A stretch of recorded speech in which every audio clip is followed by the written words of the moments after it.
I'm Peter Gray.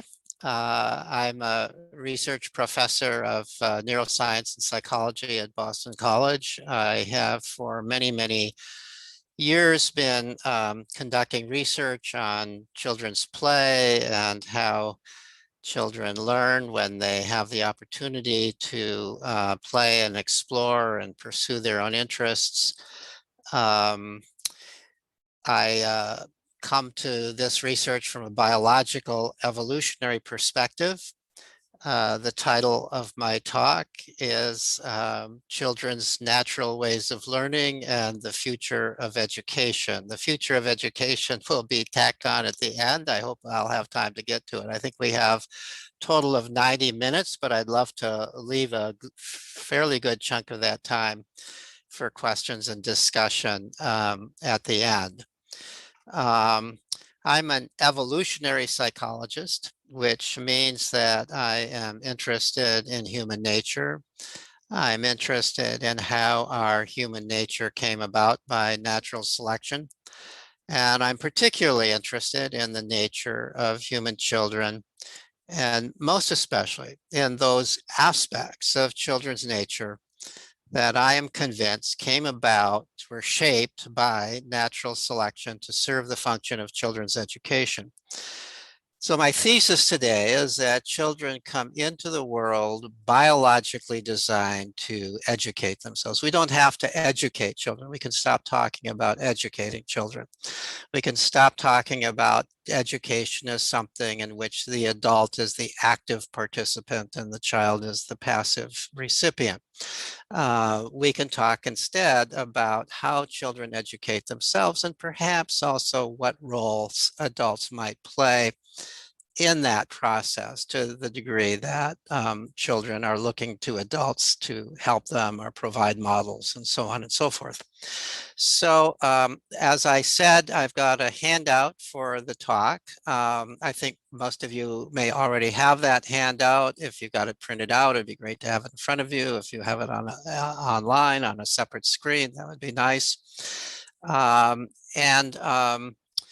If you don't have it and would like to get it, I just now before the presentation made a Google Doc of it, and I've put in the chat a link to that Google Doc. So you could download it either now or after, or anytime after the talk if you want. If you've got an extra screen or someplace where you could keep it and take a look, glance at it, or switch back and forth between this screen and that screen, might be good to have it in front of you.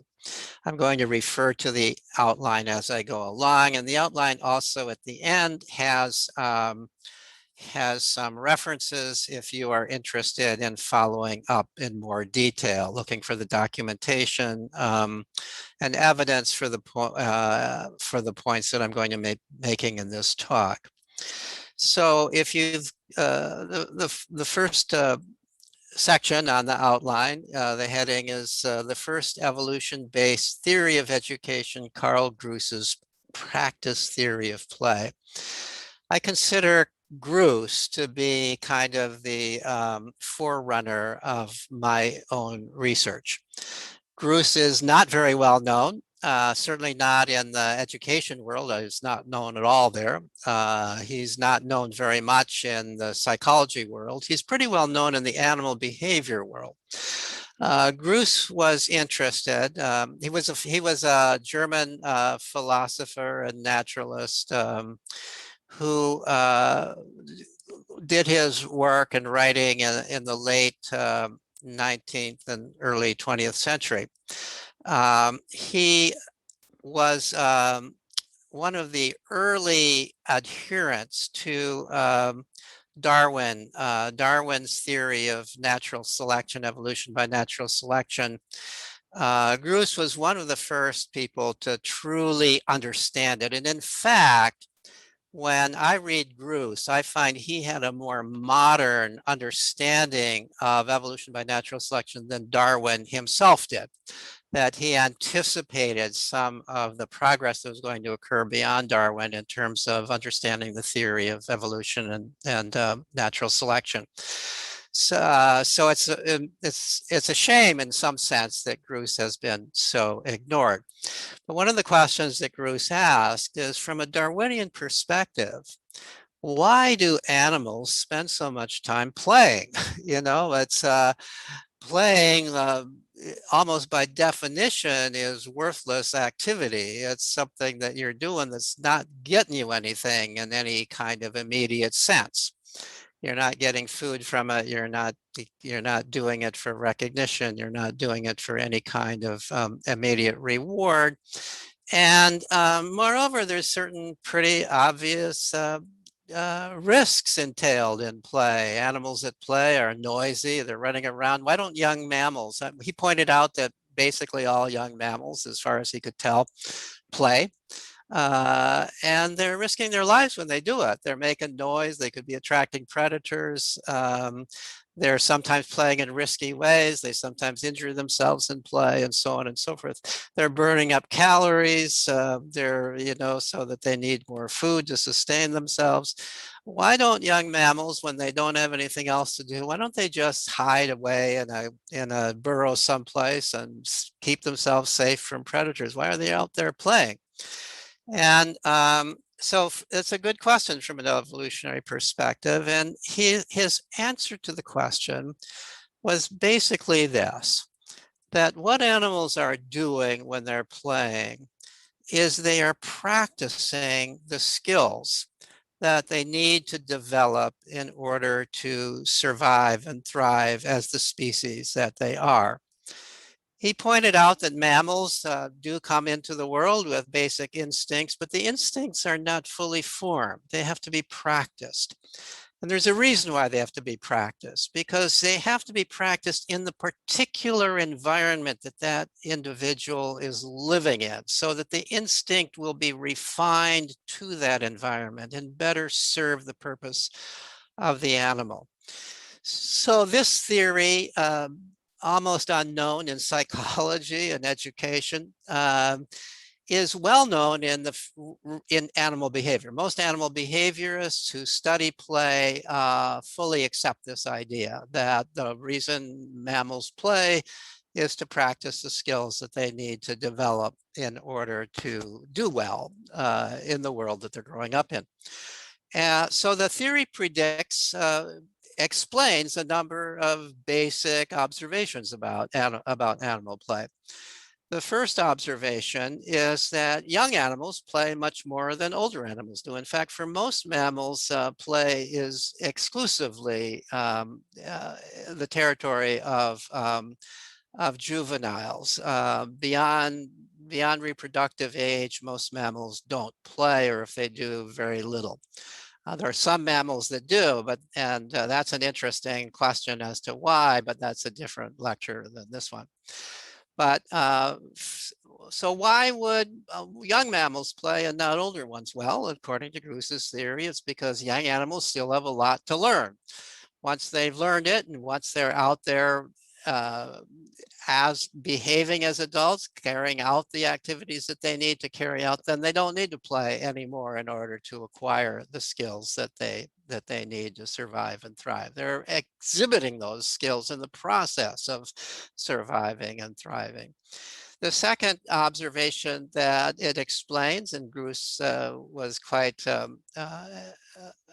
convincing on this, is that those species of animals that have the most to learn play the most. So mammals play much more than fish or reptiles or amphibians, and even more than birds, although there are some species of birds that play. But it's largely mammals that play, and mammals don't have the same kind of fixed instincts. They have to learn their instincts. There's much more learning that occurs among mammals than among those other orders of animals. And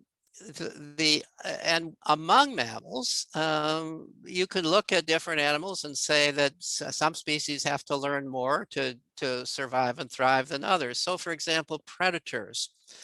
I have to learn how to capture prey, and that's a lot harder to learn than learning how to graze.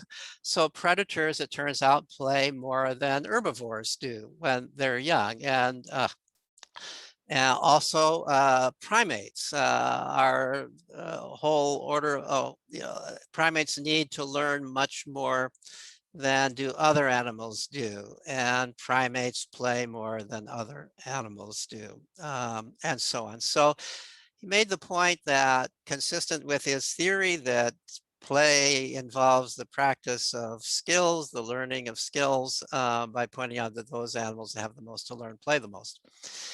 The third point, and in some sense the most profound point that he made, is that you can pretty much predict what an animal will play at by knowing what the major constraints are to that animal's survival. So for predators, the major constraint is being able to capture food, being able to chase down and capture game. And so, not surprisingly, young predators, young wolf cubs, and so on, and the young of lions and tigers, all the predatory animals play at predation. They chase one another around.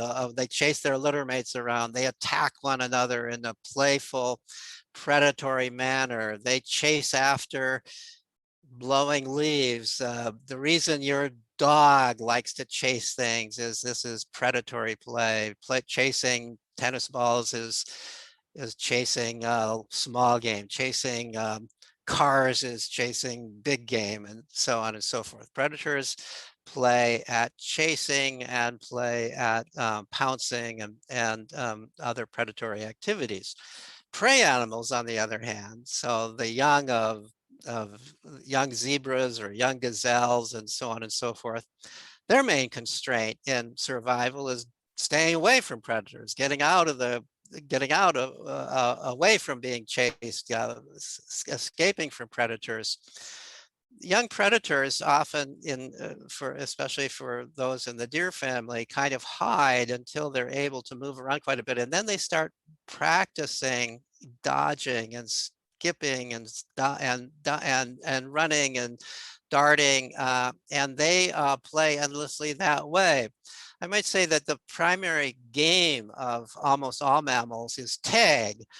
But for predators, the preferred position is to be the one doing the chasing. And for prey animals, the preferred position in tag is to be the one running away. They're practicing getting away from predators.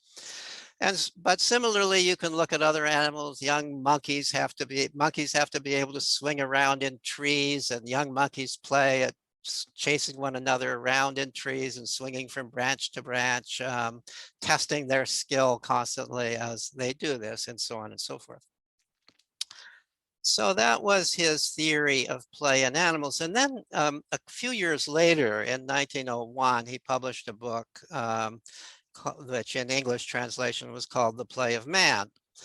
And this is the book that has been almost ignored. The Play of Animals has been continued to be reproduced. Play of Man went out of print for a while. I think there's now a version back available of it.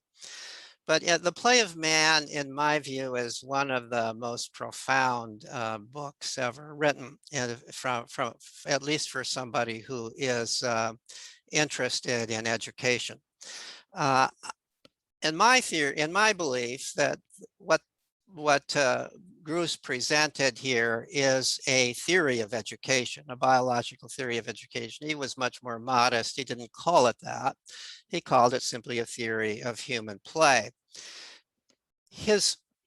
In this book, he sort of made two major points. The first having to do with the difference between human beings and other animals, other mammals in play. The first point was that, consistent with what he had written about for other mammals, his idea that the more you have to learn, the more you play, he pointed out that humans fit perfectly within that. Human beings have to learn far more than any other species of animal does. We rely least on fixed instincts. We have general instincts, but we have to refine them in practice. Basically all of the things we do are founded on certain kinds of instincts, but they develop through practice, and the form of that practice, according to Gruss, is play. So he pointed out that when children are truly free to play, they play far more than do the young of any other animal, consistent with the view that they have far more to learn than any other animal does. The second point he made, and this is the one that in my mind makes it a theory of education, is that whereas you can predict what other animals will play at simply by knowing what species they are. But to predict what human beings will play at, you need to know not only what species they are, but what culture they're growing up in. Because we human beings not only have to learn those species-specific behaviors that characterize all of us, like walking on two legs, speaking our native language, being able to get along with other people, and so on and so forth. Everybody, no matter where they're growing up, has to practice those kinds of things. But we also learn things that are unique to our culture. So if you're growing up in a hunter-gatherer culture that hunts with bows and arrows, you have to learn how to hunt with a bow and arrow. Certainly if you are a male, if it's a culture where it's only the males that hunt with bows and arrows, and so on. If you're growing up in a culture where people read and write, and that's an important skill, or a culture where people use computers, and that's an important skill, obviously Gruss didn't anticipate that, but the point would be that you're going to have to play at those kinds of things if you're going to acquire these kinds of skills that are important to the culture that you're growing up in and that are going to help you to succeed in that culture. So his prediction, he argued that young humans are born not just with an instinct to play and an instinct to play in certain species specific ways, but also with an instinct to look around, see what people do in the culture that they're growing up in, especially pay attention to the successful people. What are they doing? And play at those things, get good at those things. That in my mind is a theory of education. So I'm going to go on from there to present a kind of what I might immodestly call my theory of education, which is that human beings come into the world born with certain educative instincts. And these are characteristics that have been shaped by natural selection to serve the function of education. Throughout human history, we did not have schools. This is a new thing. This is way too recent to affect the natural selection in any significant way. Throughout human history, at least to the degree that we can tell by looking at existent hunter-gatherer cultures, the understanding that everybody had is that children are going to figure things out themselves. We're not going to teach children. There's no point in teaching children. They'll figure it out. Children are learning. The onus for education is on children, not on adults. That was simply the assumption of human beings until relatively recently. So in a world like that, anybody who grows up not behaving in ways that are going to educate themselves isn't going to survive very likely or reproduce. Even if they survive, they're not going to attract a mate, most likely, if they can't really learn the skills that are crucial to the culture. So over time, we evolve these instincts to acquire the cultural skills that are important to our culture, as well as those skills that are important to human beings, no matter where they're growing up. And so I've listed, if you can see on the handout, a number of these instincts. I keep sort of growing the list in a way. I started nice and simply with 2, then I made it 3, and now I'm up to more. And play is one of them. Play may be the most important. Well, I would say play is the second most important one. So let me run through this list with a little bit of a description. The first drive or instinct, if you want to call it, that underlies education is curiosity. Of course it is. You know, curiosity. Children, Aristotle opened his great treatise on metaphysics by with the statement that human beings are naturally curious about things. That's the first thing he had to say about human beings. They're naturally curious about things, and nothing could be truer. We are curious about things from the moment we're born until, for many of us, the moment we die. Babies come into the world already curious about this world that they are entering. They're already, as soon as their eyes can fix, when they're a few hours old, they're already looking around. They're trying to figure out what's out there. There's research done with newborn babies on the very day they were born, where you show them a particular pattern and they look at that pattern, and now you show them a choice between that same pattern and a different pattern. They spend more time looking at the different pattern. It's like, I've kind of figured out that one. I've learned as much as I can by looking at that one, but now this is something new. I'm going to look at that one. They're not saying that to themselves, of course, because they're not talking yet, but they're instinctively exploring whatever is new. They're trying to explore it with their eyes, trying to figure it out as they're looking at it.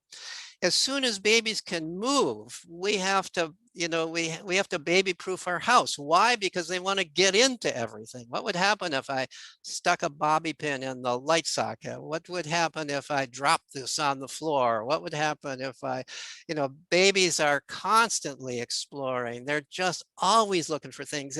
When they want to get things in their hands. At first they explore with their mouths because they're mammals, and all mammals explore with their mouths. But then they begin to explore with their hands. They want to manipulate things. They want to especially figure out what they can do with things. They're constantly doing this. By the time they have language, they begin to ask questions. Then they begin to listen to people. They're exploring auditorily as well as visually the world around them. All the time they're exploring. All the time they're learning as they observe and go through life observing. So curiosity is the drive to find out what's there. It's the drive for knowledge. It's the drive for understanding. And every human being, except maybe for some with very severe brain damage, is extremely curious. In schools, of course, we shut it off. We basically tell children in school, your questions don't matter. The things that you are interested don't count. The things that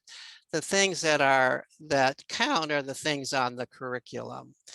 And there's no way that curiosity can manifest itself in any real sense, in any prolonged sense in the standard classroom, because you've got 20 or 30 people there. They can't all be curious about the same thing at the same time. Curiosity just doesn't work that way.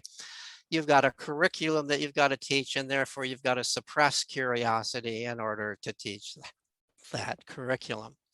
The second drive, the second educative drive, right up there, essentially equal with curiosity in its importance and complementary to curiosity, I might say, is playfulness.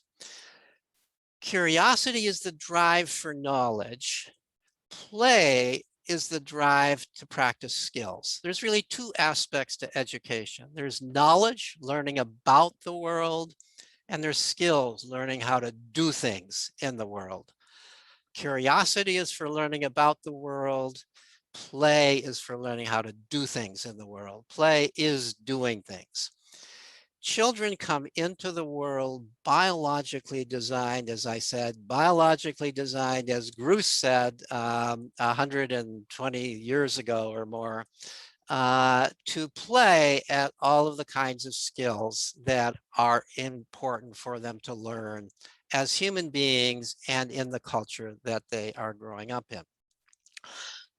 Let me list some of the ways that children everywhere play, because these are skills that every human being kind of needs to learn. I'm not saying that you would absolutely need to learn these things, but you pretty much need to do these things in order to live a completely fulfilling and maximally effective human life. These are the ways that researchers have observed children playing throughout the world. So children everywhere, when they have ample time to play in all of these ways. They play in physical ways. They play at running and chasing and fighting and climbing trees and all of these kinds of vigorous activities. And that's how children build their bodies. This is how other mammals build their bodies too. Children are not designed to build their bodies by running around tracks or lifting weights or doing calisthenics. They're designed to build their bodies by chasing one another around, laughing and screaming until their sides are splitting, climbing trees, jumping off of cliffs, doing all kinds of things that this kind of play is very, very similar to what other mammals do. And in such play, they also play in risky ways, just as other mammals do. Animal behaviorists have observed that mammals, apparently all species that have been studied at least, play in ways that seem to be deliberately risky. All play is risky in some sense because you're out there, you're making noise and so on, at least all animal type play is. But some play is deliberately risky. And so, for example, animal behaviorists have observed goat kids skipping along the edges of cliffs. Why along the edge of a cliff? Why don't they, if they're going to practice skipping or leaping, and why not some safer place? They've observed monkeys chasing one another around in branches high enough up that if they fell, they would hurt themselves. They've observed chimpanzees, young chimpanzees climbing to the top of a tree and then dropping and catching themselves on a branch just before they hit the ground, and so on and so forth. And of course, our youngsters, when we allow them to do, also play in risky ways. They also climb trees higher than we would often want them to do so. They skateboard down banisters. They race their bicycles faster than we might want them to, or their skateboards, and so on and so forth. Children play, there's a lot of research on this. Children play in many ways, in risky ways. They almost seek out such play. Why do they do that? Now, you would think that natural selection would have weeded out that, because sometimes children and other mammals hurt themselves in such play. Well, the theory that animal behaviorists have come up with, and I'm absolutely certain this is as true for humans as it is for other animals, is that they play in this way because one of the very most important abilities that all mammals have to develop, including us, is the ability to deal with fear, to manage fear. All of us at some point or points in our life are going to be in a situation where we're in a real emergency. And if we haven't practiced dealing with fear, if we haven't practiced climbing that tree high enough that we feel a certain amount of fear, and then we realize we can handle it. We can handle it emotionally, and we can handle it physically, and we can make it up that tree, and we can come down. We've learned not just the physical skill, but we've learned the psychological skill of feeling fear and yet keeping control of our rational thinking and of our bodies so we don't panic. Those children who play in this kind of way are, according to theory, unfortunately, there hasn't been any really good systematic research on this, are less likely to panic later on in life when they face a real emergency. Children play, so these are ways of playing that we share with other mammals. We all have physical bodies. We all have to learn how to deal with fear and risk and so on. And so we all play in those kinds of ways. The next ways of playing that I'm going to list are uniquely human ways. There are certain characteristics that we have that that in some sense define us as human beings as different from other animals. We have language. How do we learn language? We learn it in play. Nobody teaches children their native language. If you tried to teach children their native language, they wouldn't learn it. Children learn their native language in play. The very first cooing and babbling of infants is always playful. Watch little babies as they do this. They're in a playful mood. They're playing with the sounds. The first words that children use are in the play context. They're just pointing things out. They're not used instrumentally. They're not asking for things. They're just playing with the language. So of course they have to hear the language in order to learn it. They're not going to learn English if they're not hearing English, or learn Hebrew if they're not learning Hebrew, and so on and so forth. And that's another amazing thing. They're paying attention to the language around them. They're picking it up, and then they're playing with it. And they're playing with what they're picking up in a way that they eventually are able to talk. And the talk then becomes communicative language as time goes on. We are also the animal that builds things. We build our environment. We've got opposable thumbs. We build shelters. We build tools. We build means of conveyance. We have been doing this for hundreds of thousands of years. And so it's no surprise that young human beings come into the world with a biological drive to play at building things, using those opposable thumbs, using that part of the brain that can plan out what you want to build and then work it out into the muscles that are involved in actually doing the building. Children, this is called constructive play, and children, when they have ample time to play, all over the world play at building things. What they build varies from place to place in the world to a considerable degree, but everybody plays at building things. We are also the animal that has to follow rules. You know, we can't behave just according to our whims and impulses. We, more than other animals, in order to get along in what we've created as human society, have to inhibit our whims and impulses and follow rules. We have to follow implicit norms of the society in order to be accepted by the society.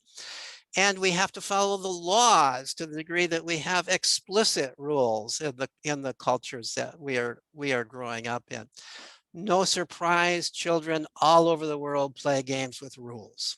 They're learning how to abide by rules in the course of the games that they are playing. In our culture, which is a competitive culture, most of those games with rules are competitive games, and the purpose of the rules is to even the competition.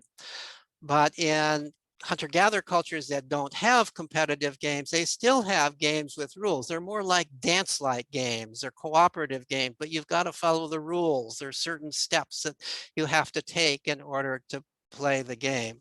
And so I'm convinced that this tendency to play games with rules is part of the human nature to learn how to abide by rules. Children are also in play learning how to create rules. Because they make their own rules in much of their play. They're learning how not just to be rule followers, but rule creators. They're learning the principle that the purpose of rules is to make the game fair and fun. And the purpose of rules in our larger society should be, at least, to make life fair and fun. So so we are also the animal that's capable of imagination. As far as we know, we're the only animal that's really capable of that. Imagination allows us to engage in what we call hypothetical reasoning. Hypothetical reasoning involves imagination. We're thinking about something that actually isn't there. We're trying to explain some known fact by postulating something that we can't actually see. You know, gravity, nobody's ever seen gravity, but yet we postulate gravity. We can imagine this force called gravity because it explains certain things, but that's pure imagination. Children practice imagination and practice hypothetical thinking all the time in their fantasy play and their imaginative play. And think of children, think of little children playing a fantasy game. There's a troll under the bridge, right? I mean, they're playing in the living room. They've created a little bridge and there's a troll under the bridge. Well, they're imagining that there's a troll under the bridge. Well, if there's a troll under the bridge, what does that mean? We better not go under the bridge, or we better provide some snacks for the troll so the troll won't eat us, or so on and so forth. They are thinking hypothetically. Piaget, the supposedly great developmental psychologist who developed this idea of stages of reasoning, believed that hypothetical reasoning only could occur once you're about 11 or 12 years old. He was clearly wrong on that. Children who are 4 years old are engaged in hypothetical reasoning all the time in the course of play, just as I gave the illustration for. They are practicing the highest order of human thought while they're playing. Children, as part of their imaginative play, they're playing with logic. If this is true, then what else is true? If there's a troll under the bridge, then we better do this and that. This is kind of logical reasoning. If this is true, if this, then that. Children are also motivated to play with the tools of the culture, whatever are the most important tools of the culture. Anthropologists have observed this wherever they've observed play. So hunter-gatherer children play. If they're growing up in a culture that hunts with bows and arrows, they're playing with bows and arrows. They're playing with fire. They're playing with dugout canoes and so on and so forth. They're playing with the tools of their culture. Children growing up in an agricultural culture play with agricultural instruments. Children growing up in our culture play with what? Computers. Of course they play with computers. Computers are the main tool of our culture. You can't possibly be a child in our culture unless you're living in a real isolated situation without realizing that the most important tool to learn in our culture today is the computer. And so it's no surprise that children are drawn to computers like flies are drawn to honey, and that children often figure things out on computers well before their parents do. So this is another characteristic. We have been a species that uses tools for hundreds of thousands of years. And so it's not surprising that children come into the world biologically designed to pay attention to what are the important tools and to assume that it's important for me to play with these tools and figure out how to use them and use them well. Make them in some sense an extension of my own body. And the earlier children begin to do this, the more effective they become at use of those tools. So those are some of the ways that children play. Now, more than anything else, children also play, regardless of how else they're playing, regardless of anything else that I've said here. Children want to play with other children, whether they're playing physically, whether they're playing with language, whether they're building things, whether they're involved in imaginative games. They want most often, not always, but most often to play with other children. And why is that? Why is it that it's so important for children to play with other children? And let me add, to play with other children away from adults. The reason for that should be obvious. The most important skill that we human beings have to learn in order to have a successful life is how to get along with our peers. If we can't do that, we are a species that absolutely depends upon getting along with others, and especially with those who are our peers. Our peers are going to be our mate for reproduction at some point. Our peers are going to be the people we work with, that we cooperate with. Our peers are going to be our sources of social support. Our peers are going to be the sources of information for us. The most important thing we have to learn for a happy life is how to get along well with other people. And the way children do that is by playing with other kids, and playing with other kids away from adults, because adults inevitably interfere with the process of figuring out how to solve these problems yourself, how to get along, how to figure out how to get along with other people. So no matter how children play, they want to play socially. All right, so now I'm going to go quicker from now on. The third educative instinct that I've listed here is sociability, and that kind of I've already really talked about sociability. The drive play, social play is part of sociability. But I also, the point I want to make here now about our sociability as an educative instinct is that although children are curious about everything in the world, they are especially curious about other people. They pay attention to other people. They listen to what other people are saying. They observe other people. Anthropologists who study children in non-Western cultures have long argued that the primary way that children learn is by watching and listening. They overhear what adults are saying. Your children probably learn more from you by overhearing, by eavesdropping on you than they do by listening to any lectures you might give them. We all tend to turn off to lectures, but we are very curious. We all love to overhear. We all love to listen in to what other people are talking about and in many ways gaining insights. And we like to watch people. I think one of the reasons that kids watch television in our culture is because we prevent them from seeing other adults. We segregate them from the adult world, but they can get some glimpse of adults, at least as it's represented on television, So children need to observe other people, a variety of other people in various kinds of settings, and they are motivated to do that. The fourth characteristic I've listed is willfulness, which is really the drive to take charge of your own life. That's clearly part of the educative drive. Taking charge of my own life means I better figure out what I need to know in order to do what I want to do with my life. I am a child now. I'm largely taken care of, but this is not always going to be true. And I better start practicing taking charge of my own life now, even though I'm just 2 years old. So I'm going to say, no, I'm not going to do that.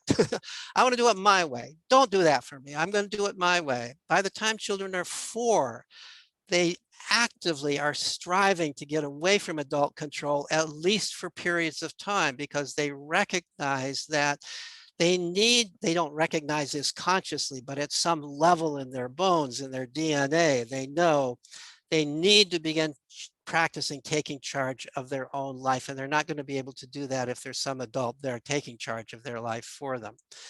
So that's willfulness. All of these drives, by the way, get you into trouble in school, but none of them gets you into more trouble than willfulness in school. In fact, the function of the original schools, I've written about this separately, was to drive the willfulness out of children. Willfulness was regarded as sinfulness in the early Protestant schools. And the people who wrote about schools declared in writing that the primary job of the schoolmaster is to drive the willfulness out of children and reshape them into a mode of obedience rather than willfulness. So the fifth characteristic I've listed is planfulness, and my spell check keeps telling me that's not a word. That's a made-up word, but I think you can tell what I mean by it. Planfulness is the drive to think about and make plans for the future. I think this is a fundamental characteristic of human beings. It's part of our ability to think hypothetically. Because we can think hypothetically, we can think about tomorrow and we can imagine what might happen tomorrow and so on. But it's more than that. We are thinking about our future. We're planning ahead. This is a very cognitive kind of drive, and it's a drive that matures maybe more slowly and gradually than the other educative drives that I've listed. But as soon as a child can play, a child can also plan, because play always involves planning. I'm going to play at this. That's a plan. And then you go ahead and play at it. And as children get older, they're able to plan. So maybe imagine a couple of children who are playing at building something, and their moms call them, so they have to go home. And They say to one another, let's continue tomorrow. That's a plan, right? Well, maybe they'll forget and not continue tomorrow, but maybe they'll remember and continue tomorrow. And that's how planning develops. It really develops in the context of play. It's part of play. But then as children grow, they begin to even think more far ahead, and it takes on other meanings beyond just planning to play. At some point, young people begin to think about their future. In our world, you're going to have to make a living somehow. How are you going to make a living? How are you going to prepare yourself to make a living? This all requires planning. And if children have been allowed to plan, if they've been allowed to plan their own play, if they've been allowed to plan their day, if they've been allowed to figure things out for themselves, they become good at planning. And they become good at thinking ahead, and they become good at figuring out what it is that they want to do, and realize that they have to work out strategies in order to do what they want to do. So I think planfulness is a very important part of the biological underpinnings of self-directed education. And then the sixth thing I've added is the desire to grow up. All children, all normal children want to grow up. Peter Pan is an adult fantasy. There's no child who wants to remain a child all their life. They all want to grow up. They play at being grown-ups. They imagine themselves as grown-ups. They envy grown-ups in many ways. And all children recognize in some sense that they are on their route to growing up. And that means that they are thinking about growing up. They're thinking about what they want to do as they grow up. They're thinking about what I need to do to prepare myself to be the grown-up that I want to be. They're paying attention to different kinds of grown-ups to see what are the capacities of grown-ups, what are the ways that grown-ups behave, and so on and so forth. So that's those are the educative instincts in my classification. These are the ways that children, when you think about all this, it suddenly does not seem so surprising that self-directed education works. Why would it not? I mean, it's pretty obvious that children have all these characteristics. And it's pretty obvious once you think about it that these characteristics serve the function of education.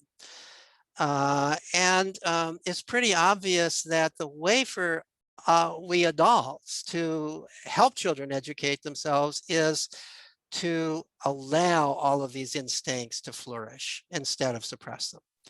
But instead, what we do is we constantly suppress them. We especially suppress them in schools, and we even suppress them at home.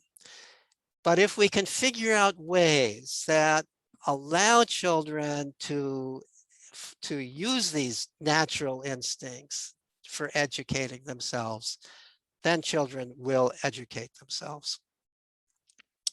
So I'm now on C on the handout, which is how children in hunter-gatherer cultures educate themselves. And I'm going to be brief here. Gruss really did not know much about hunter-gatherers. The research on hunter-gatherers, on modern day people who still were living a hunter-gatherer culture into the 20th century, was done kind of in the middle of the 20th century and even towards the end of the 20th century. In Gruss's time, those people that we now call hunter-gatherers were considered to be savages. They were considered to be almost like animals, and Gruss didn't know much about them. To me, the best evidence, perhaps, supporting Gruss's theory has been the research on how hunter-gatherer children learn. Some years ago, a graduate student of mine and I got curious about that question. How do hunter-gatherer children acquire the skills that they need to live in the culture that they live in? So it turns out that there at least were, there still to some degree still are, but to only to a vanishing degree. But in the 20th century, in the last half of the 20th century, it was still possible for anthropologists to trek out into remote parts of the world, in Africa, in parts of Asia, in South America, and so on, and find people who were still living a rather pristine hunter-gatherer life.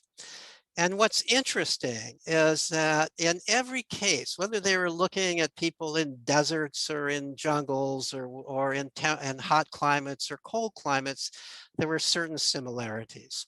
These people live in bands, groups of anywhere from 20 to 50 people, including children. The bands are self-governing. There's no hierarchy controlling them. Within the band, almost everything is shared.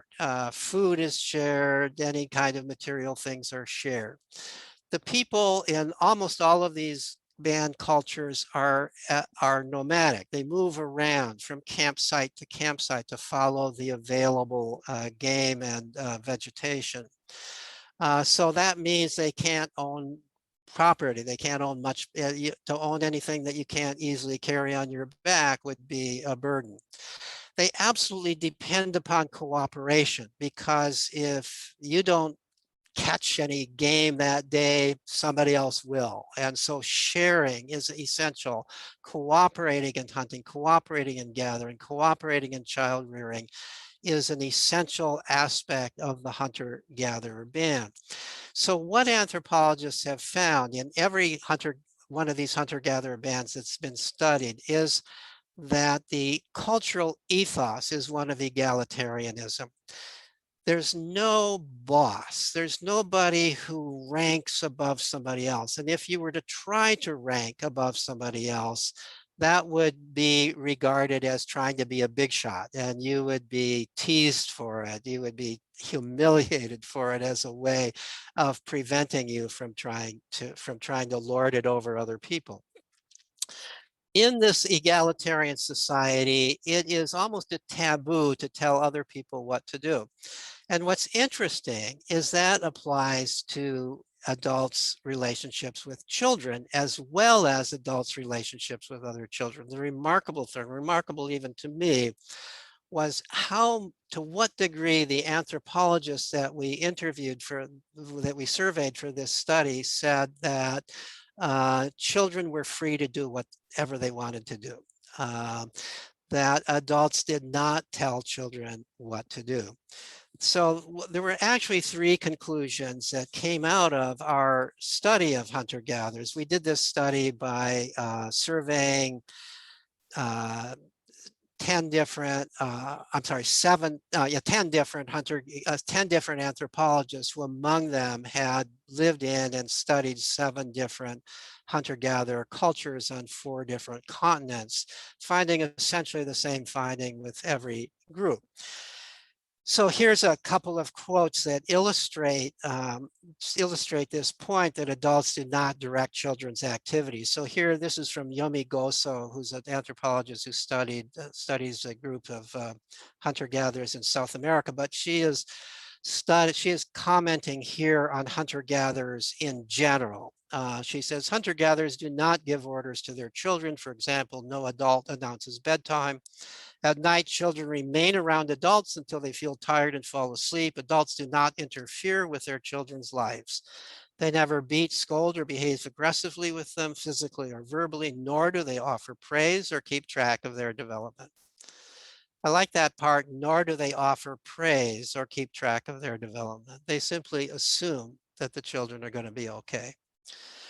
Here's another quote. This one is actually not from an anthropologist. This is Jean Leidoff, that some of you know, wrote this amazing book called The Continuum Concept. But this comes from an observation that she made again with this hunter-gatherer group in South America.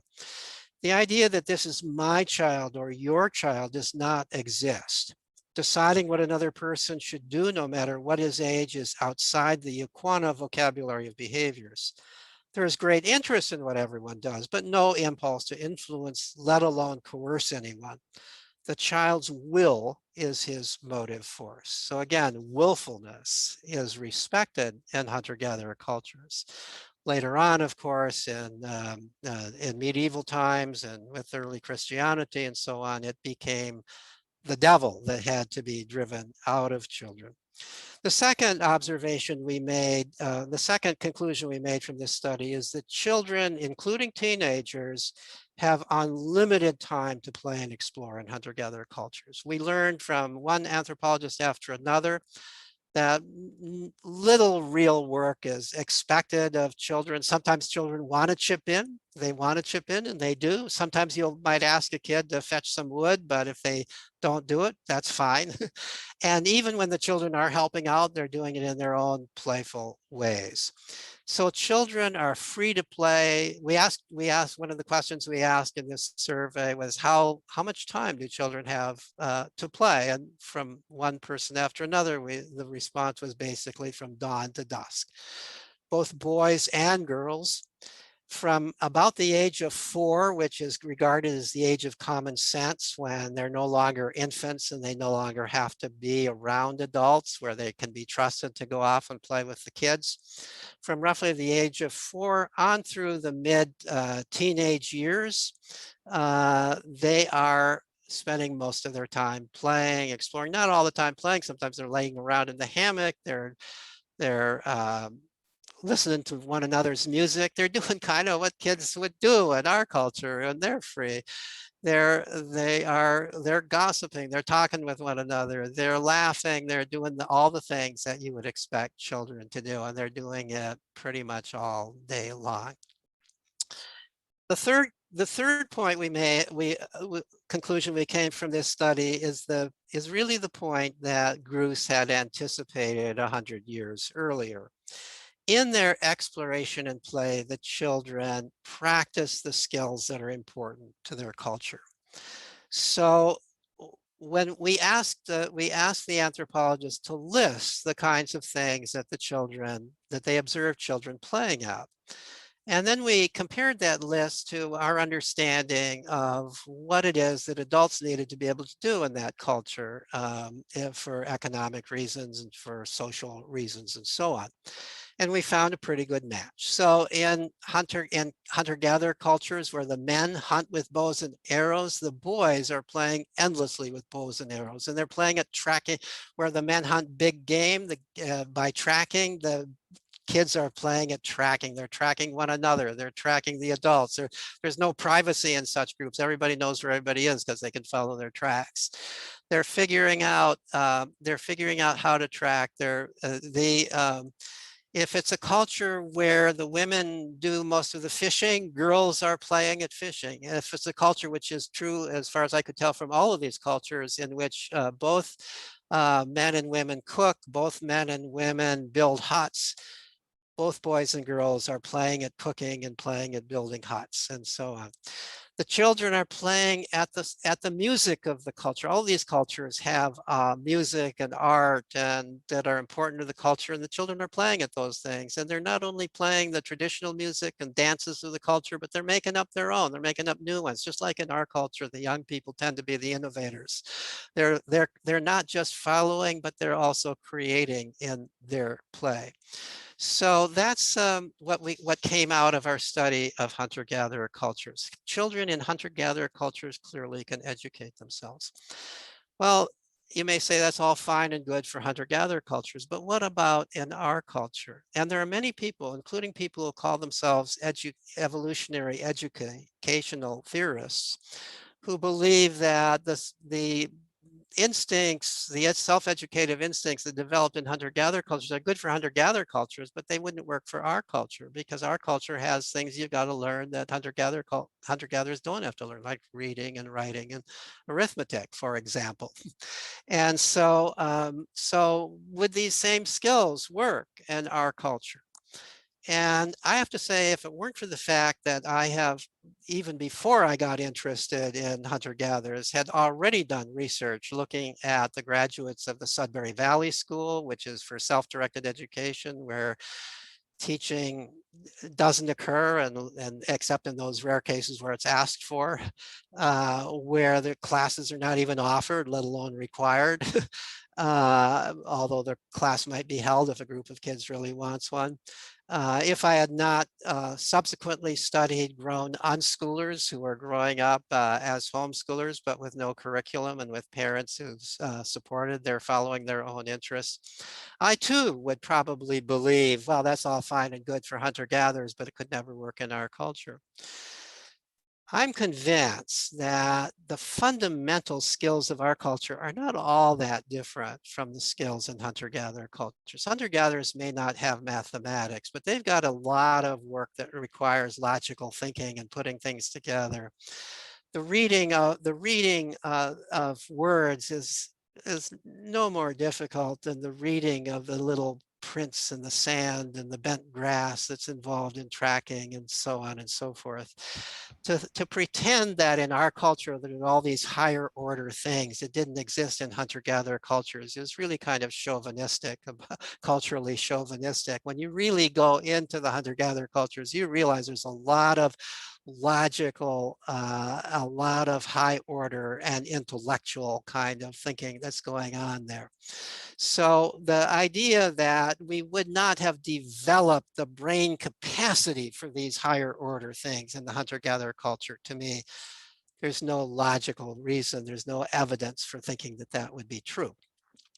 But the empirical finding that I've seen over and over again, and I'm going to leave this, I've put the references to the research that I and colleagues have done and that other people have done, showing how children learn to read, children who need arithmetic learn arithmetic. Children who need higher mathematics, or even adults who need higher math, they figure out how to learn it.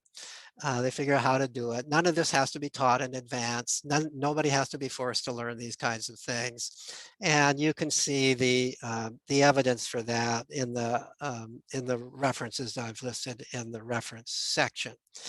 But what I've also want to add that has come out of these studies that I've been involved in and others have been involved in of young adults and even middle-aged adults who grew up with self-directed education is that they tend to be very good at throughout their life in taking charge of their own life. They tend to be highly responsible. One of the things that they learn as children is how to take charge of their own lives, and they continue taking charge of their own lives. And if you can take charge of your own life, if you're responsible, if that planfulness ability has been well developed, that's a lot more important than the question of whether you can read at age 6 or whether you can do algebra at age 14 or 15. You're not going to do algebra likely later on in your life anyway. So that's so I want now to move on very briefly to talk about the optimal context for self-directed education. That is E on the handout, and I'm just going to run through this.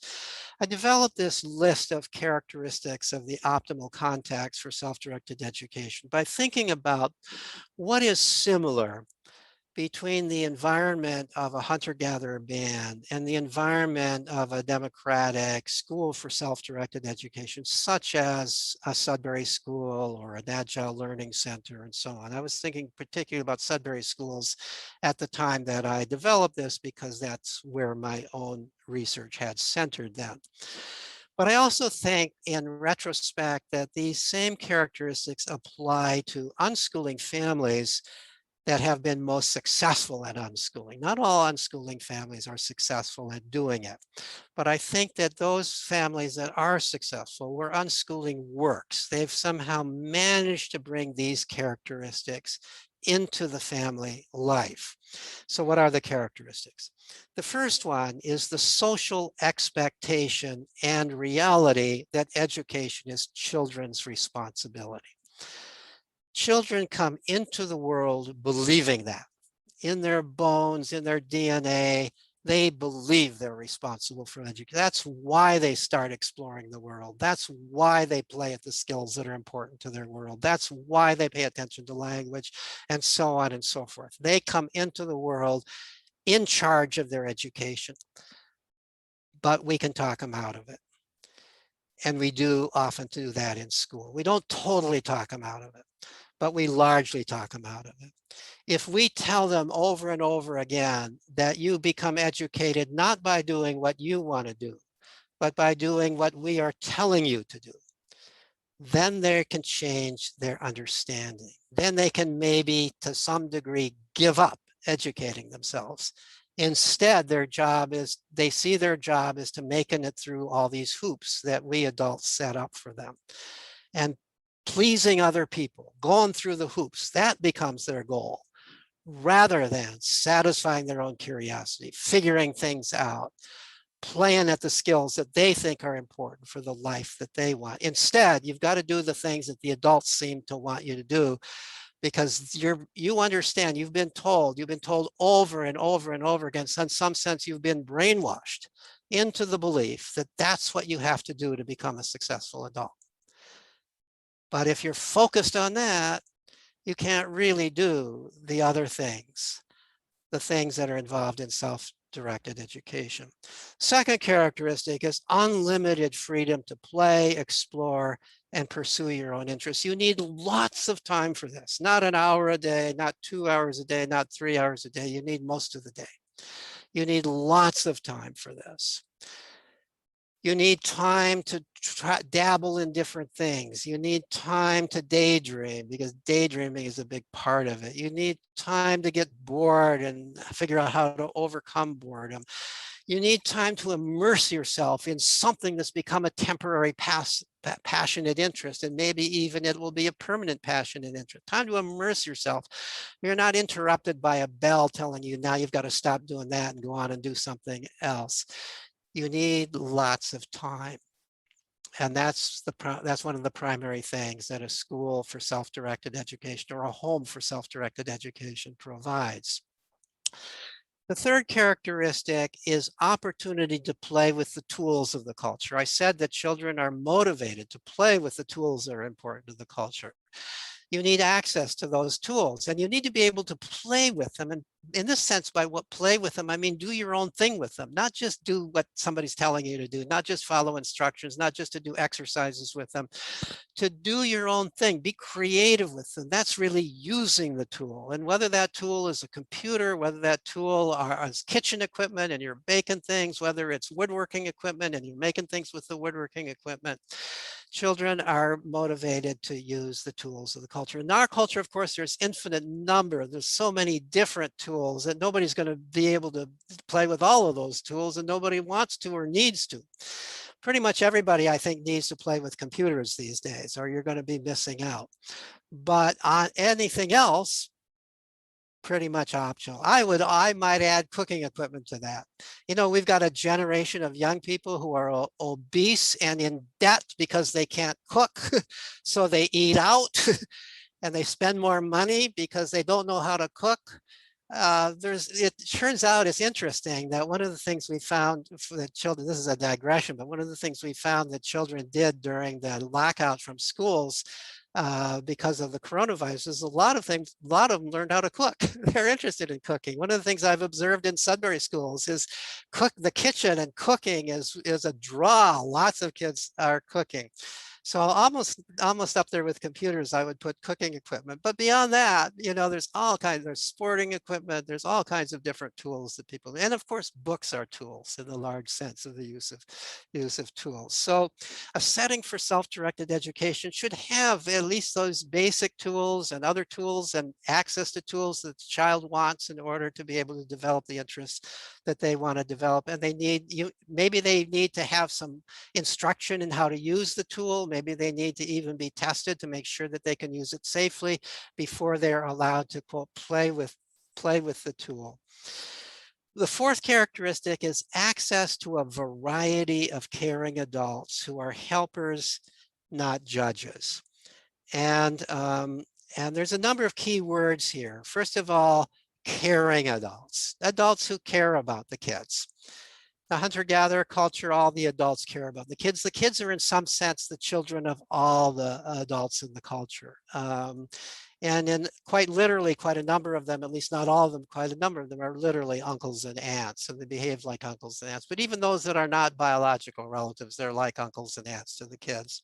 They care about the kids, they're happy to help the kids, and so on and so forth.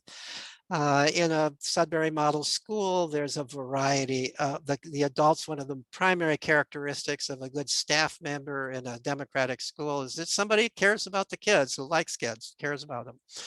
So a variety. You don't want you want adults with different personalities. Kids are very good at figuring out which adult to go to meet whatever their needs is. You would go to this adult if you needed a shoulder to cry on, or somebody to or somebody to for some kind of personal counseling.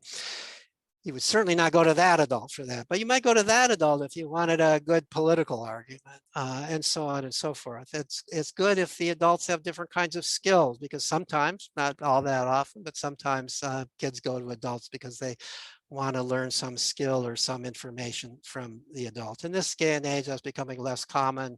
Kids can look things up, and at a Sudbury school, kids are more often going to other kids, including older kids, for help when they need help. And I also said, who are helpers, not judges. The adults are helpers, not judges. They're glad to help. Hunter-gatherer adults are glad to help. And that was one of the things, even if it interrupts what they're doing, they're glad to be helpful. That's part of sharing. That's part of the cultural ethos. You help anybody in the band who needs help, including children. If a child comes and says, can you help me do this? Can you show me how to do that? The adult will stop and do it, and whatever else they're doing, and help the child do it. But not judges. They're not testing the kids. They're not evaluating the children. And at a Sudbury school, at least, the staff members make a big point of not evaluating the students. Because in their view, and I think this is correct, that if you are in the position of being an evaluator, that takes you out of an authentic relationship with the child. You can't be truly authentic with somebody who is your judge. You're always going to be, in some sense, in impression management mode. You're going to be trying to show off. You're going to be trying to show your best part, not admit your weaknesses, not be totally genuine with somebody who's deciding whether you pass or fail, with somebody who's going to decide whether you graduate or don't graduate, and so on and so forth. So that's why staff at Sudbury schools, at least, take pains not to be in the position of deciding, for example, whether a particular child will get a diploma from the school or not. So, and as I pointed out, one of the things that we learned from anthropologists in hunter-gatherer cultures is that they don't judge the children. Anybody who tried to measure children and say who's better or who's not would be really violating a taboo. That would be, to try to compare. What an awful thing to do, to try to say so-and-so is better than so-and-so. And also within this kind of a context of self-directed education, whether it's at a Sudbury school or whether it's in a hunter-gatherer band, on what possible grounds can you compare? Everybody's doing different things. Everybody's doing different ages. We have this notion in our conventional schools that education is a race. You're all on the same track. No child left behind. Race to the top. These are the metaphors that we use for our programs in conventional schools, at least in the United States. What a terrible metaphor. The idea that we're all racing on the same track. It's all a question of who's ahead and who's behind. That's what education is about. Education is nothing like that. Real education. If anything, if there's a metaphor to be made at all, it's not a track. It's not a racetrack. It's more like a bush or a tree. I'm out on this branch. You're out on that branch. We're on different branches. We can't compare. It's apples and oranges. We are doing different things. There's no way to say I'm ahead and you're behind. Some of us prefer a kind of more leisurely approach to life. We like to contemplate, we sit and think about things. Others of us are in a bit more of a hurry, where these are different personalities. It's not that one is better than the other. We need all these personalities. The concept of comparing people in education and thinking that some people are ahead and some people behind is, in my mind, evil. In my mind, it is the big harm that education is doing to children. So helpers, but not judges. The fifth characteristic I listed is free age mixing among children and adolescents. Children are designed to play in social groups, but in social groups of children of varying ages. In hunter-gatherer cultures, they're always in mixed ages.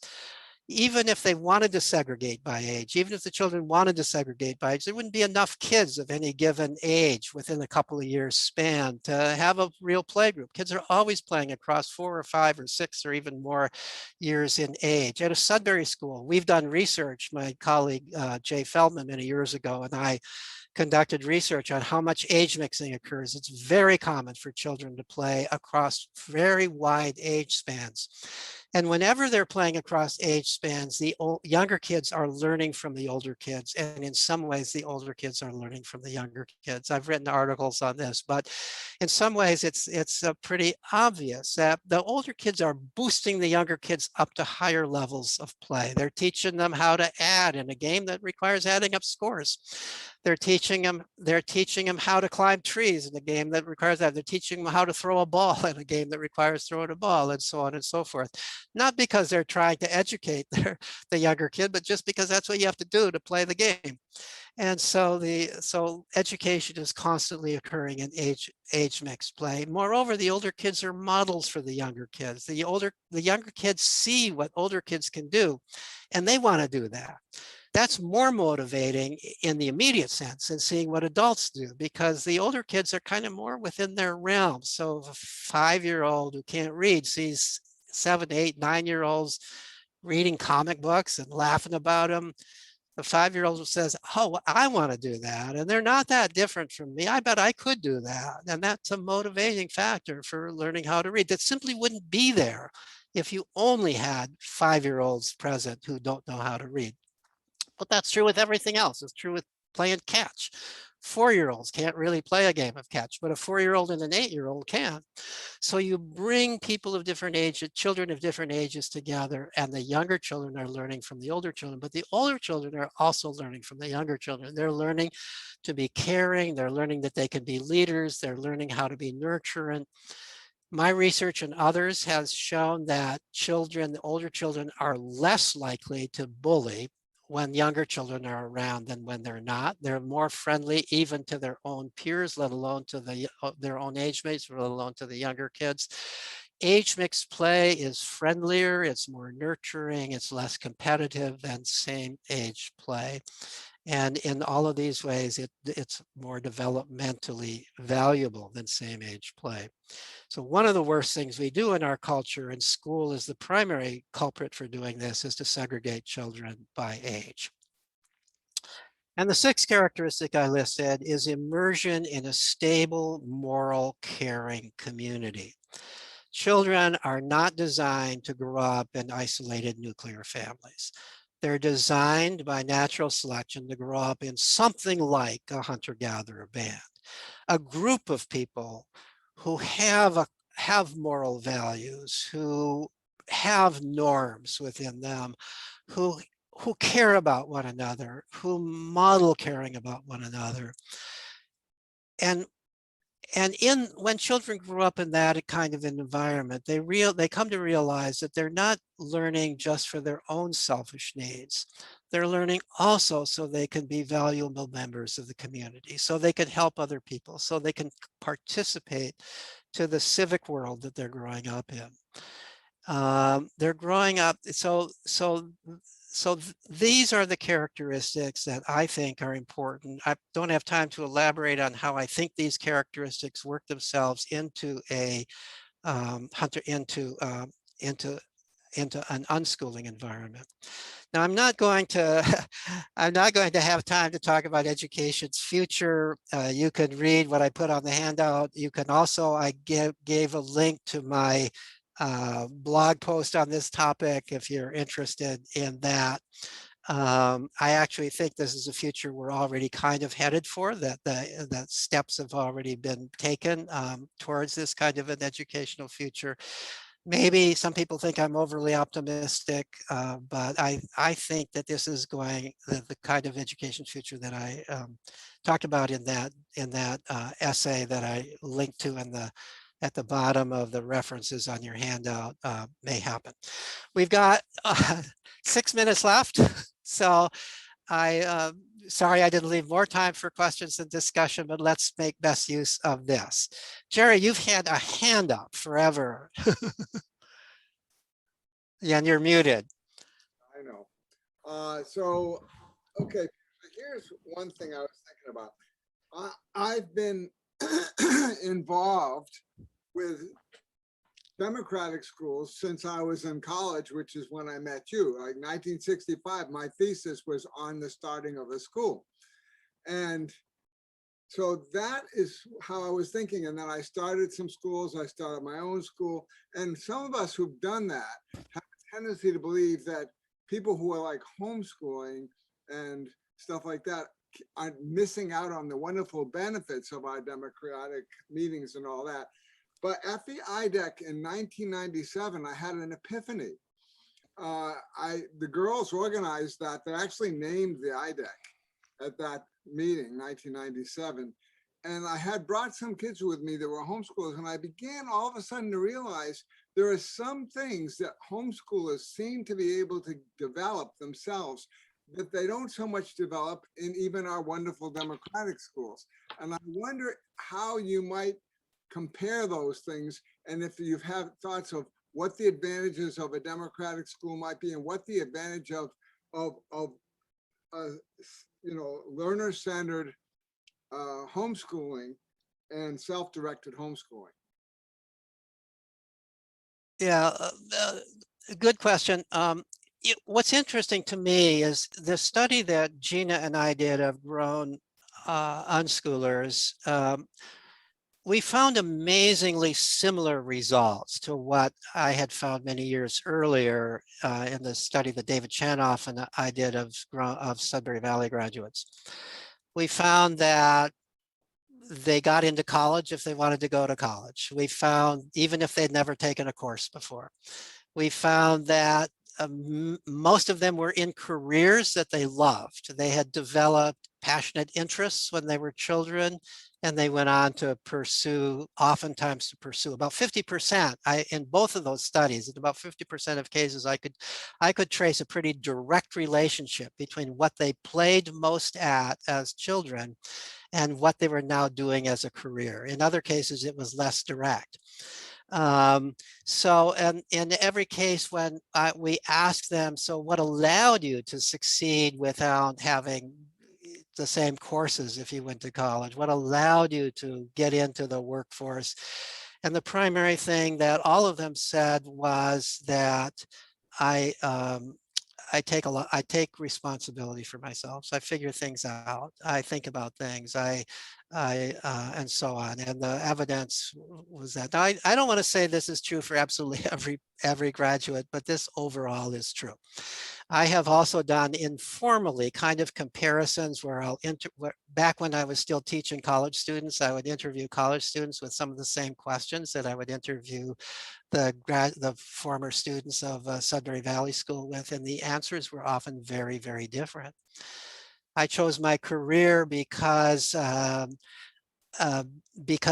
somebody will say, I want to be a doctor. And then they'll say, well, why do you want to be a doctor? And they'll say, well, because my parents wanted me to be a doctor. Or they'll say, Well, because I really want to be all I can be. And I say, what does it mean to be all you can be? And they'll say, well, I want to be in a career that's highly respected and makes a lot of money and so on and so forth. They're saying that, not always exactly those words. I would maybe separately, I'd ask these kids, these are kids, remember, from typical schools.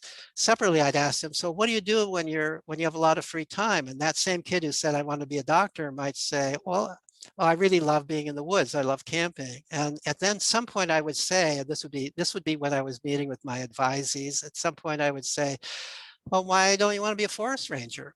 And they would say, well, it was almost like insulting that I suggested, why don't you want to be a forest ranger? Because that would not be being all they can be.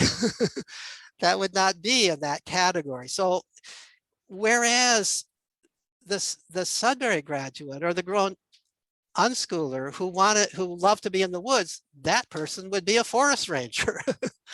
So that's a huge difference.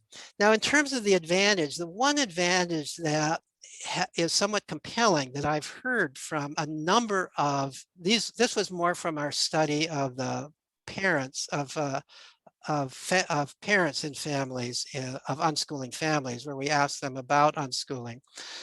And also where I've heard from families that chose, they had a choice. They even maybe went back and forth between a democratic school and unschooling. And the families that opted for the unschooling, often the reason was because it gave the family more free time. The child was not locked to a school schedule, so that the family could travel. They could do things together. They could go to museums in the middle of the day, but they could also go to Panama or wherever they wanted to go. They weren't locked to a school schedule. The kids could sleep as late as they wanted and all of that kind of thing. So that's the biggest advantage that I have heard. On the other hand, my experience with Sudbury schools is that they're pretty flexible about letting kids travel. It's a field trip. You're still in school. They're pretty flexible about letting you check in late, if you're sleeping late in the morning. But nevertheless, I think that the families, there is something to this. I said that the nuclear family is not enough, but that doesn't mean that the nuclear family isn't important and special. And in our culture, it certainly is especially important and special. And some families really thrive on family time, and everybody does. And so I think that's the biggest advantage of unschooling over democratic schooling. There are many advantages of democratic schooling, and the biggest advantage is access to lots of other kids over a wide variety of age. And the second biggest advantage is getting away from your family and learning how to deal without your family around.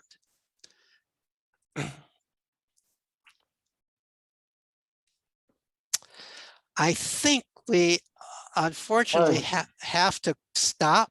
Is there another session that comes in right on? Does anybody know? Actually, Peter, there isn't one on this channel, but there is something else happening on the second performance happening, a comedy performance happening on the second. But I have seen that Dennis has his up. I'm very sorry that I didn't come in at the beginning, Peter, sure on that, and I got the times wrong. So half an hour later. So, but Dennis has his hand up. So why don't you take Dennis and just do that one more question, and then we'll leave it at that. Sure. I noticed that one person asked about sharing the link to my blog. If you can easily find my blog, just Google Peter Gray Psychology Today, and you'll come to my blog. The particular blog post on the future of education, I actually provide the link on the bottom of the handout, so you can find that there. So was there another question that somebody wanted to ask? Yes, me. Dennis. Oh, good. Isabel, Dennis. Hi. Hi. I was wondering, I'm interested in your understanding of hunter-gatherer societies, because from how you've spoken about it, you've said it's almost like it's separate and apart, and the places that you called that you had done research on was Asia, Africa and South America, happen to be close to South America. I'm in the Caribbean, and I'm just interested. The way that you've spoken about it, it seems like there is hunter-gatherers and then the hunter-gatherer society, but it's separate and apart from present day sort of ways of being in those spaces. And I see it as sort of a continuum, and it has evolved and changed, but the principles are quite similar in a lot of these areas. So I just kind of wanted to hear a little bit more on that, which is Yes, I think that's true. Now, our study, which was done really over 20 years ago, and it was interviews of anthropologists who did their research in the mid 20th century, largely. So this was studies back in the time when it was still possible to find relatively pristine hunter-gatherer cultures. It had very little contact with what we call modern civilization, that were presumably still living in the same kind of way that people had lived prior to the development of agriculture. Now, obviously today there are many cultures that are kind of in between. They're no longer by any means purely hunter-gatherer cultures. They still do some hunting and gathering, but they may do some farming. They may be trading with people who are involved in modern cultures. There are even, sadly, there are even some people are studying what they call hunter-gatherer cultures, but the kids are going to school. And they're going, and they're there's the old timers in these cultures are saying, unfortunately, they're if you go to school, you're not learning how to hunt and gather, do the things that you do in our culture. But whether or not this is good or bad, I'm not one to judge. Some of them say, some of the anthropologists who have actually helped develop these schools say that this is necessary. The hunting and gathering way of life is not going to be able to continue. They're going to have to be able to transition into modern culture, and school is helping them do that. So that's absolutely true. There is a fair amount of research of people who are still relatively tied to indigenous groups, so particularly so in Mexico and South America, but who are also part of modern culture and who nevertheless retain many of the characteristics that we think of as sort of hunter-gatherer, forager, indigenous characteristics.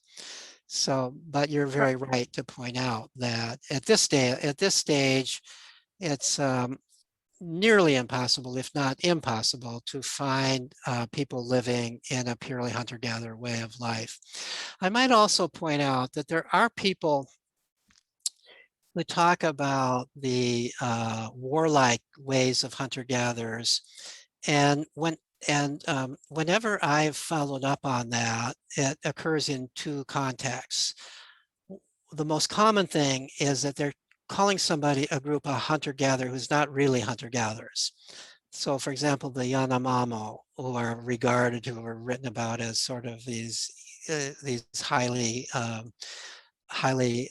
aggressive people, actually get most of their calories from the plantains that they grow. They're fixed to the land. They were also invaded by white people from the West and developed aggressive like ways as a result of that. So it's not really quite fair to say that they are hunter-gatherers and this represents something from hunter-gatherers. And the other place where people find exceptions to what I've described with hunter-gatherers is people who actually in some literal sense are hunter-gatherers, but are more commonly called collector societies. So these would be like the Northwest Coast American Indians, who were defending fishing grounds, salmon fishing grounds. And so in some sense, were like agriculturalists. They had they got their source of food from a particular territory, but to do that, then they had to defend that territory. So that makes them warlike. It also makes them sedentary. So they live in the same place. They can accumulate property. And once you can accumulate property, then you develop hierarchical systems of organization. And so you not only become more warlike in order to protect your territory, but you also develop hierarchical systems of authority within that, partly to promote your warlikeness, but also just because you've got some people accumulate more wealth than other people, and the people who accumulate less wealth are dependent on those who accumulate more. So, so that's kind of a little bit of an elaboration on hunter-gatherers. There's So another. yeah. I just wanted to know one follow-up question. Sure. Where did spirituality come in, or did spirituality play any part or role in the studies that you have done, seen, read about, witnessed in these societies through play, with play, and that sort of stuff? Yeah, go to my blog, go to the author page on the blog, and I have a number of PDFs of academic articles that I've written. And one of the articles is a 2009 article published in the American Journal of Play. You can also find it in the American Journal of Play and download it free. It's an open access journal, in which I wrote an article called something like Play as the Foundation for Hunter-Gatherer Life. I have a whole section on hunter-gatherer religion. It's a very playful religion. It's not dogmatic. It's not like there are multiple gods, and the gods are very human-like, and they represent forces of nature, and different bands, even within the same broad group, have different myths and different stories. And the anthropologists who studied them often say that, unlike with our dogmatic religions that some people hold, hunter-gatherers are not dogmatic. And then in some sense, they recognize that their gods are mythical, that these are made up. They don't believe that the gods control them. They don't believe, and they also don't believe that they themselves control nature. They believe the gods are in some sense representations of nature. They're ways of interacting with nature.